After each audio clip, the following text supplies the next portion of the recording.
Aumenta il numero dei contagi da Covid-19 in Sicilia e nell'isola salgono anche i ricoveri ospedalieri. Secondo i dati del Ministero della Salute, al momento i positivi totali in Sicilia sono 35.591.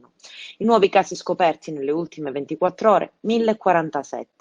I decessi nello stesso arco temporale sono stati 26. Le guarigioni 380.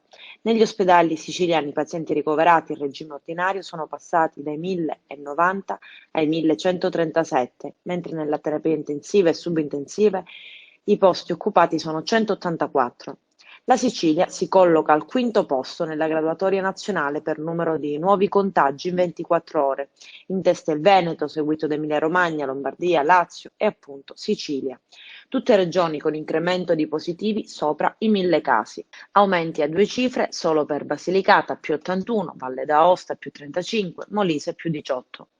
La distribuzione nelle province vede a Catania 301 nuovi casi, Palermo 297, Messina 189, a Ragusa 53, a Trapani 46, a Siracusa 16, a Caltanissette 87, ad Agrigento 55, a Enna 3.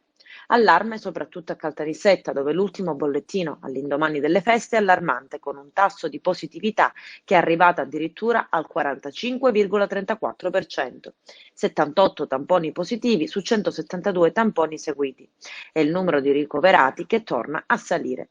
A preoccupare anche la situazione di Gela, che nelle ultime ore ha registrato un aumento di 57 positivi su un totale di 78 casi in più in provincia. In provincia di Agrigento a Raffadali si sono registrati 30 contagi che deriverebbero da un'unica cena di Natale. Focolaio anche dopo una festa nel Messinese.